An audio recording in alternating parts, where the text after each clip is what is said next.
particular, he seems to be their Man, they played well at home. They're 9-2 at home, 3-0 in the conference, and Valley's been a load. He's big body, athletic, can put it on the floor, can shoot the three. So no, they've controlled the pace, kept the score down where they've wanted to keep it. So it'll be a big challenge for us. And, they're playing with tremendous confidence now, and we're going to have to play well. Their guard, just build-wise, you mentioned big body, 6'4", 220. That's just it's a rare size to necessarily face. The guy you face who's also scoring at 17 points a game. Yeah, like I said, he's physical. He can get to the basket. He puts it on the floor nice. Left-handed, so he kind of throws you off a little bit there. No, he's a good player, and getting 17 a game for them and doing it in a lot of different ways. With the new staff, are they playing any differently than previous Cal teams have? Well, they're playing a lot slower. I mean, if you look at the scores from their home games, first couple they gave up a few points because they scored more, but then after that, no one's made it to 70. 52-50 against Stanford the other night. So they've controlled the tempo. They run their stuff. Very disciplined. I've known Mark for a long time. Good coach, good guy. Trent is on his staff, and Trent's a really good coach, the old Stanford coach. So, no, they're very well coached and big, physical. They got 4 big bodies inside that they rotate, and now with them controlling the tempo like they are, they make it very difficult. I guess what are the keys then of playing a team that wants to control tempo that much? What would your keys be? Well, you've got to pick and choose your spots. You got to get out and go a little bit. We got to try to get the tempo going a little bit, by beating them down the floor and, trying to speed them up a little bit on the offensive end. But, when you play 3 or 4 guards out there, it's kind of tough to do. And they have good quickness. Their athleticism is good. So it'll be a big challenge, and trying to get the score in the 60s or 70s will be something we'll try to do. Francis feels like it's almost the foul trouble is almost kind of a mental thing at this point. It seems like he picks one up so early. Well, he's struggling a little bit. Players go through that. I just told him he's just going to have to play hard and work his way out of it, and he will. He wants to be a good player. He works his tail off.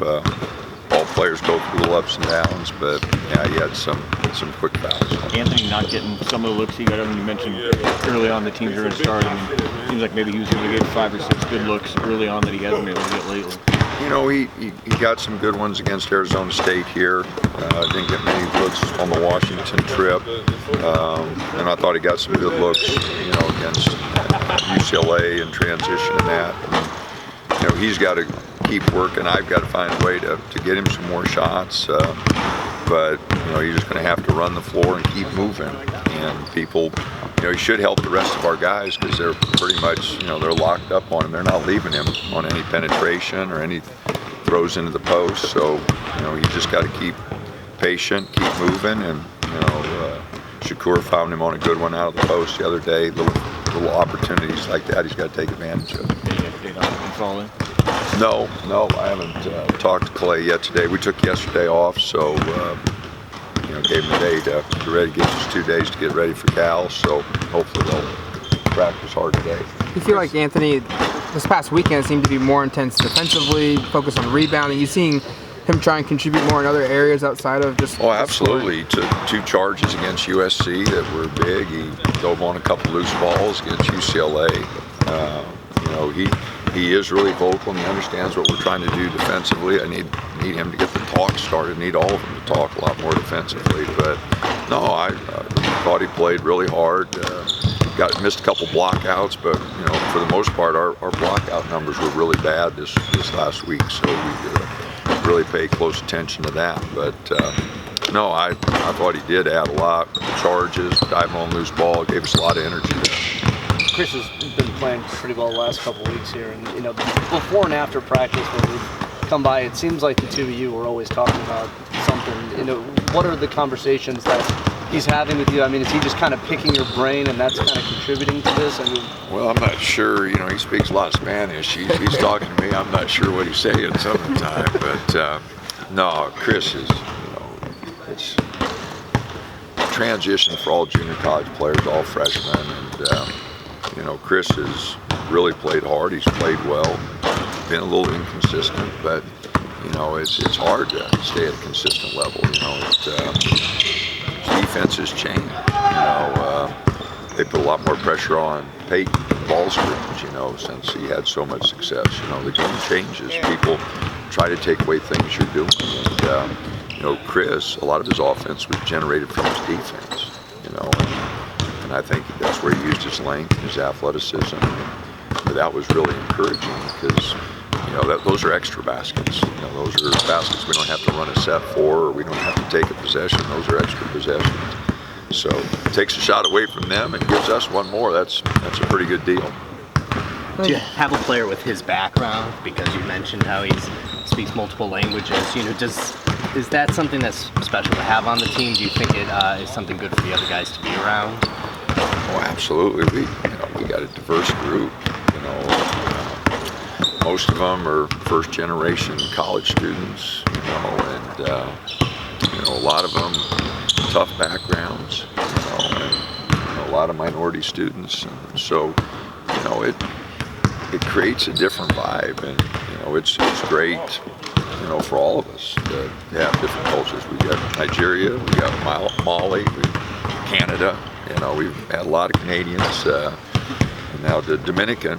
You know, so no, I just want guys who want to be here and want to play and want to work. And Chris is definitely one of those.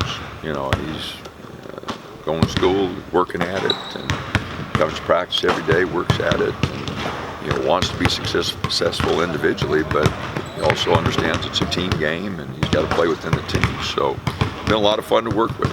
I know the injury bugs kind of hit your front court at various spots with various people. And about halfway through the year here, I mean, do you feel like the rotation is moving in the right direction? Yeah, you know, I think we're getting closer. You know, it just frustrating, you know, for the guys, you know, when they're banged up a little bit and not practicing, not playing. You know, but we just got to keep moving forward, and you know, things change from week to week, and you know, we just got to keep getting them in to see Clay and getting them as healthy as we can get them. And you know, a lot of teams are banged up this time of year. You've been going since October 1, and you know, there's a lot of nicks, and you just hope to avoid, you know, anything serious. You know, you hate seeing guys get hurt. You know, it just takes all the fun out of the game for them, and it hurts the team obviously. But you just keep your fingers crossed, because you know, injuries, like I said, they take all the fun out of the game. It's no fun being in the training room and not being able to play. You ever had a recent situation like this where, I mean, there's no shortage of talent in this front court. It's just an issue of getting guys healthy and finding a rotation you like. I mean, have you had a past team where you kind of had to wrestle through it like you guys have had this year? You know, like I said, every year is different, and I'm not sure we've had the depth that we do this year with, you know, 5 guys in there that, you know, we feel we can rotate around. So our depth is a little better, but again, every year is different. And just try to, you know, get the guys to play together and play well with each other.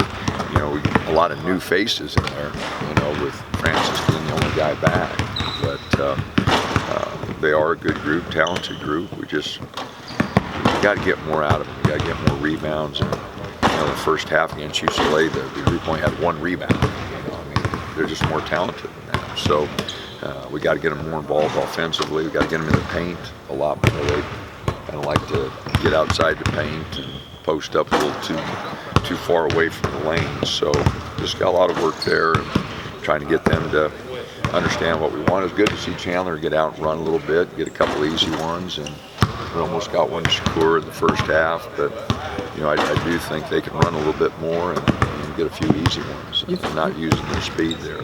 You said deflections are an important stat you guys track. Where did Sunday stack up? Are you seeing that number get better? Well, Chris had 15 himself the other day, you know, and so that was a great number. But our press was real active, but Chris had 15. You know, so it varies, you know, and Sunday was really good. You know, Thursday wasn't too bad. We had 10 extra minutes to accumulate a few, but No, the guys I think are a little bit more aware of that, but we do still. There's so much more there that we can use our length, athleticism defensively, and some of the baskets we gave up in the second half against UCLA, we quit talking. I mean, Peyton and Shakur going to the same guy and giving up a layup, and just two guys going to a guy and leaving a guy wide open on a three. Those are the frustrating baskets for me, just because those are controllable. If they just talk and work together, we can eliminate some of those. And so we let down our intensity, and I keep telling our guys, you let down just a little bit, and it's a big difference. Is Chandler a guy you envision playing significant minutes at center this year? Well, we move him around. He's a good passer. His basketball savvy is pretty good. When his strength improves, I think he'll become much more physical. But we're going to continue to move him back and forth between forward and some of our post entries. He's just such a good passer. We can really use him there. Thank you.